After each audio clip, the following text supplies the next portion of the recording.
Bonjour à tous. Aujourd'hui, on va parler de la prière. On est dans un temps très particulier où on a beaucoup de temps pour faire beaucoup de choses, pour travailler, pour s'amuser, pour ne rien faire, pour jouer.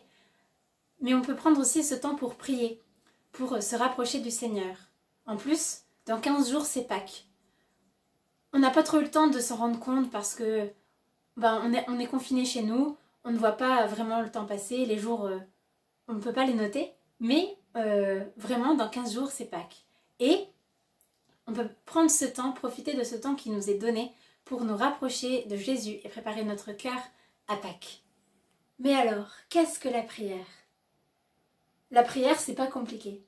C'est une relation, c'est une discussion avec Dieu. Prier, c'est parler comme un ami parle à un ami. On n'a pas besoin de faire des grands discours, de faire des longues phrases, des longues prières. On peut simplement demeurer, être avec Jésus pendant quelques instants, quelques minutes pour lui plaire. On peut simplement lui dire par exemple « Jésus, je t'aime ». Ça suffit comme prière. C'est une prière qui plaît beaucoup à Jésus. Maintenant qu'on sait ce qu'est la prière, comment prier? Tout d'abord, il faut choisir un temps, un moment où on est disponible pour Jésus. Ça peut être le matin quand on se lève ou quand on vient de s'habiller, de petit déjeuner, juste avant de partir à l'école. Ça peut être aussi le soir avant de se coucher. Ça peut être aussi sur la route de l'école. Bon, en ce moment, vous n'avez pas trop de route. Mais ça peut être aussi avant de faire ses devoirs, avant de passer un examen. Il y a plein de moments qu'on peut choisir pour le Seigneur. De toute manière, lui, il est toujours disponible. Il sera toujours là pour parler avec vous et pour discuter avec vous. Maintenant qu'on a un temps, il nous faut choisir un lieu.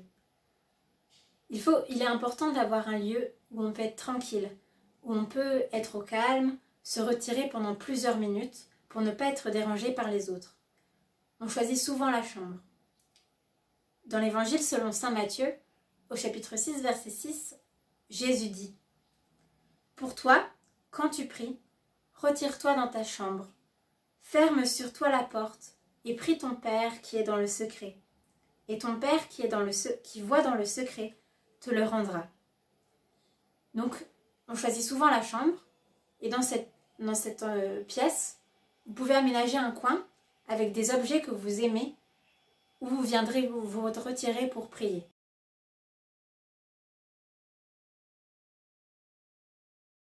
Vous pouvez faire un coin prière comme celui-ci, avec des objets que vous aimez bien et qui vous parlent de Jésus. Donc moi j'ai mis une icône que j'aime beaucoup, une statue que j'ai eue à mon baptême et ma Bible, et j'ai mis aussi des petits objets que j'aime bien. Vous pouvez aussi mettre une bougie qui allumée symbolise la présence de Dieu et que vous allumez au début de votre prière et que vous éteignez à la fin. Moi j'ai aussi mis mon missel où il y a toutes les lectures de la messe de chaque jour. J'ai mis aussi mon chapelet, un carnet où je note le fruit de mes prières et ma Bible. Ensuite, sous ma table, j'ai aussi plein de petits carnets de prières, des prières que j'ai inventées, que j'aime bien et que j'utilise quand j'en ai besoin. Vous pouvez aussi mettre des fleurs pour égayer le tout, pour aussi faire plaisir à Jésus. Et ensuite, vous pouvez aussi, par exemple, moi j'ai un banc de prière pour avoir une bonne position, ne pas avoir mal aux jambes quand je suis assise par terre ou aux fesses. Comme ça, on est bien tranquille et on reste plus concentré. C'est important d'avoir une bonne position. Maintenant qu'on sait ce qu'est la prière, qu'on a un temps, un lieu pour prier, on va passer à la phase pratique. Avant de commencer sa prière, ou pour la commencer, on va faire un signe de croix pour se marquer du nom de Dieu, au nom du Père, du Fils et du Saint-Esprit. Et ensuite, on va pouvoir, par ce signe de croix, dire à Jésus, je suis disponible pour toi. C'est maintenant que je suis là pour toi. Maintenant, je vais vous présenter 3 manières de prier que j'aime bien faire et qui sont très simples. Tout d'abord, la première, on n'a besoin que de 3 mots. Merci, pardon et s'il te plaît.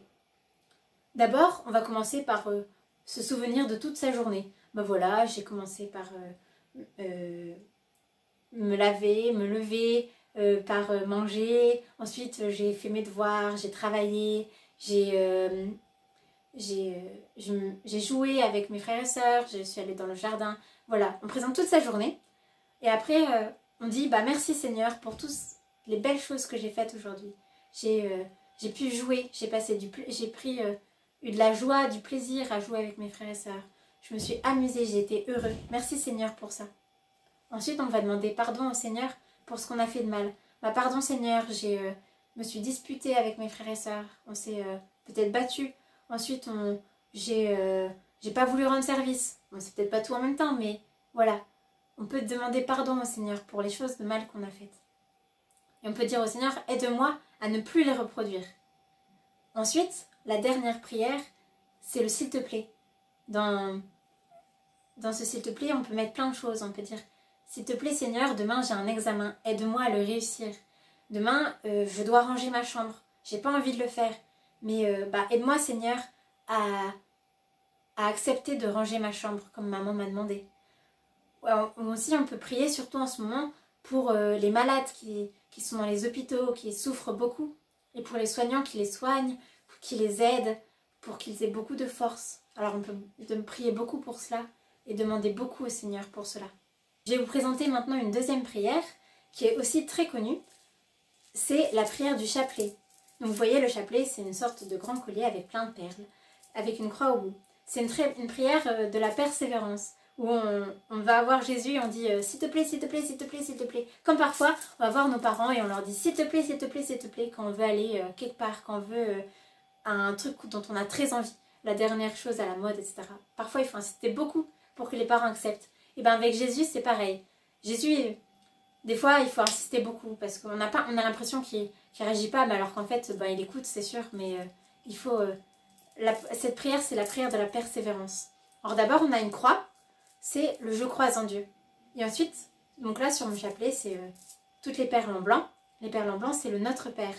Et ensuite, toutes les perles en marron, c'est les Je vous salue Marie. Et en gros, on répète 50 fois le Je vous salue Marie et 5 fois le Notre Père. C'est une prière qui peut paraître très longue, mais elle dure 20 minutes en vrai. Mais c'est une prière très efficace et qui donne beaucoup de paix. Mais si on n'a pas le temps de prier le chapelet en entier, on peut faire sa version miniature, qui est le dizainier, où on a un Notre Père et 10 Je vous salue Marie. C'est beaucoup plus rapide, ça prend 5 minutes et c'est tout aussi efficace. Ma dernière technique, c'est la louange, c'est chanter. Moi j'adore chanter et donc chanter pour Jésus, c'est une très très bonne manière de prier. Saint Augustin disait chanter c'est prier 2 fois. Alors vraiment la louange, chanter, il ne faut pas hésiter et foncer. Alors pour s'aider, on peut chanter des chants qu'on connaît déjà. Si on a des carnets de chants, on peut les utiliser. Mais on peut aussi aller sur YouTube. Il y a plein de musiques qui sont sur Internet. Donc on peut prendre, il y a Glorious, il y a Open, on peut prendre Hugues Fantino, il y a aussi les chants de la communauté de l'Emmanuel, du chemin neuf qui sont très bien. Donc si on tape chant Glorious, chant communauté de l'Emmanuel, du chemin neuf, on va trouver plein de choses et ça va nous aider à prier. Vraiment, la prière, ça donne beaucoup de joie, le chant, ça donne beaucoup de joie, beaucoup d'entrain et ça nous élève vers Dieu, vraiment. Et donc, c'est vraiment une très très bonne technique pour prier. Et puis quand on a terminé cette prière, que ce soit le chant, que ce soit la prière du pardon, merci s'il te plaît, que ce soit le chapelet ou le dizainier, on termine par un Notre Père, puisque c'est la prière que Jésus nous a apprise. Lui-même la disait vers son Père. Et donc elle est très très efficace aussi. Il ne faut pas hésiter à la dire souvent. Et ensuite, quand on a fait le Notre Père, on termine par un signe de croix. Et voilà. C'est tout simple. On n'a pas besoin de faire plus. Après, vous pouvez aussi prendre des temps de silence. C'est important de laisser du silence. Et vous pouvez essayer de répéter des petites phrases comme « Jésus, je t'aime »,« Jésus, je veux vivre avec toi ». Je mettrai dans la description plein de petites phrases que vous pouvez dire à Jésus souvent et qui sont aussi très efficaces. Voilà, j'espère que cette vidéo vous aura plu. La semaine prochaine, j'en referai une pour la semaine sainte. Et voilà, à bientôt.